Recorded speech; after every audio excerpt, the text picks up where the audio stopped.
안녕하세요. 오른부동산 신현석 공인중개사입니다. 안녕하세요. 전영수 공인중개사입니다.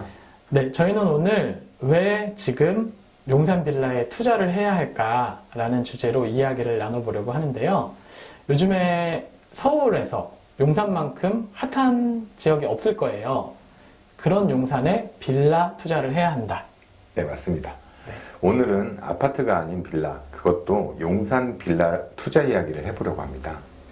네, 솔직히 용산은 요즘 정말 핫하잖아요. 개발도 많고 분위기도 많이 뜨겁죠. 그렇죠.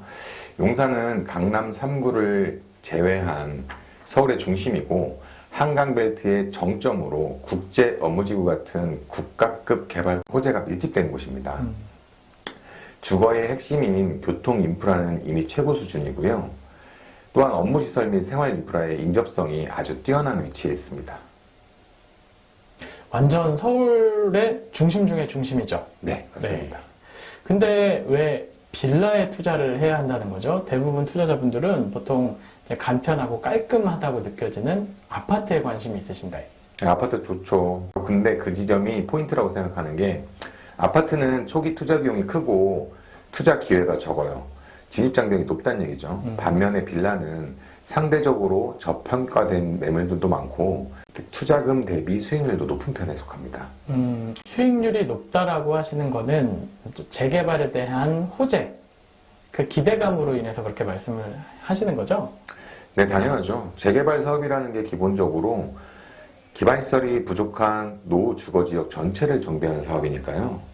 지분 구조 및 노후도 등 지역 분석만 잘한다면 향후 재개발 핵심 입지로 바뀔 수 있고 이미 추진 중인 지역들이 많이 있습니다.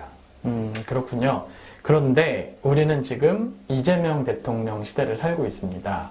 지금 대통령은 민주당 소속인 이재명, 그리고 재개발의 전반적인 내용을 관장하는 서울시장은 당이 다른 오세훈 시장인데 과연 소통이 잘 될 수 있을까요? 그럼에도 불구하고 이번 정부의 정책이 공급의 방점을 찍을 거라는 데는 이견이 없을 거예요. 다만 방식의 차이는 있을 수 있겠죠. 기존 정책을 유지하느냐 또는 더 새로운 정책을 발표하느냐에 따라 정부와 서울시의 누구의 공이 크냐라는 생색의 문제는 될 수 있지만 그렇다고 하더라도 공급의 방점을 찍을 거라는 것에는 이견이 없을 것 같습니다. 네. 사실 공급이 부족해서 집값이 올랐다라는 부분에 대해서 이재명 대통령도 알고 있을 것이고 또 예전에 후보 시절부터 기본주택이라는 개념을 도입을 해서 네, 맞습니다. 그때 공약으로 내걸었었는데 그 정책의 연속성은 여전히 유지될까요? 개인적인 생각으로는 아마 정부 정책에서 국민 정서에 맞지 않다고 보는 것들은 수정할 가능성이 높아 보입니다. 예를 들어 토지는 국가가 소유하고 주택만 개인이 소유하는 형태의 반값 아파트를 공급하겠다는 것이 그것입니다. 일반적으로 국민들은 주택을 거주에만 목적을 두지 않습니다. 투자와 거주를 동시에 보는 관점이 많은데 토지와 건물의 소유가 다른 공급에 대한 반감이 상당히 클 거로 봅니다.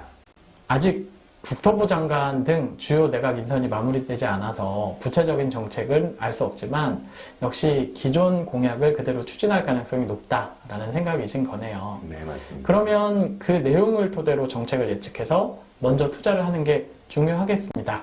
특히 성과주의를 대표하는 이재명 대통령 스타일로는 더욱 그럴 거라고 생각하시는 거죠? 네, 맞습니다.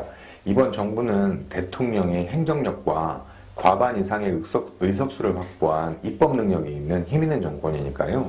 대통령이 추진하려는 기본주택은 역세권 입지를 기본으로 합니다.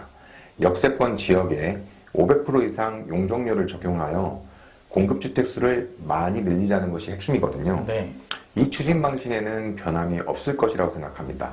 그래서 저는 역세권 빌라 투자의 기회가 높아졌다고 보는 거거든요. 아, 역세권 빌라요? 네, 맞습니다.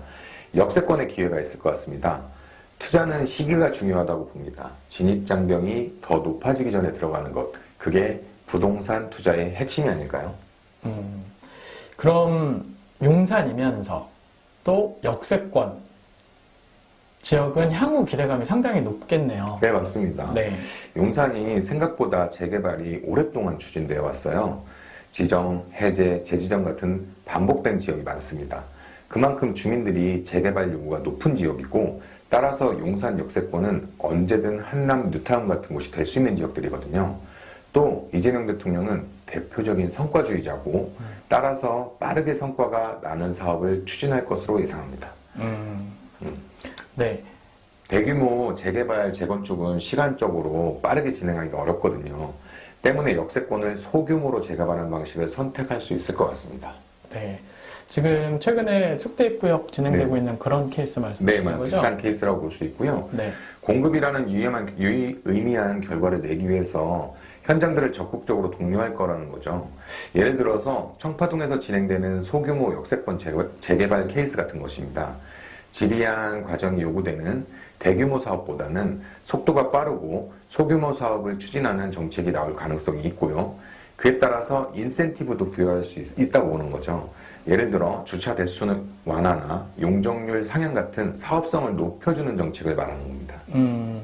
요즘 투자 문의가 좀 늘었다라는 느낌이 있었고 실제 매물이 많이 팔렸는데 아마도 이 투자에 관심이 많으신 분들이 먼저 이런 예측으로 움직이셨을 가능성이 높네요. 네, 맞습니다. 네. 그런데 뭐 사실 아파트를 선호하시는 이유는 빌라보다 더 낫다라는 판단하에 하실 텐데 빌라를 투자하셨을 때 위험 요소는 없을까요? 좀 걱정되는 부분도 있는 것 같은데. 맞습니다. 모든 투자에 리스크가 없다. 그런 투자는 아마 없을 거예요. 그 리스크를 최소화하고 가능성을 높이는 것이 중요하다고 보고요. 그러기 위해서는 지역 현황을 정확히 분석하고 예측할 수 있는 지역 전문가, 즉 오름과 같이 한다면 성공 투자가 될 거라고 판단합니다. 자신 있으신가요? 네, 자신 있습니다. 네. 오늘 말씀 듣고 나니까 용산에 있는 좀 노후되고 허름한 빌라가 낡은 집이 아니라 기회가 된다라는 생각이 드네요. 네, 맞습니다. 모두가 아는 아파트를 기대하기보다는 숨겨진 투자처인 역세권 빌라에서 기회를 잡아보시는 것을 조언해드립니다. 네, 저희 오름부동산에서는 여러분들의 상황에 맞는 최적의 매물을 찾아서 추천하고 권유하는 일을 합니다. 안전하고 정확하게 짚어서 진행을 하니까 용산 투자에 관심 있는 분들은 주저없이 얼른 전화 주시면 감사하겠습니다. 오늘 영상이 도움되셨다면 좋아요와 구독 부탁드립니다. 감사합니다.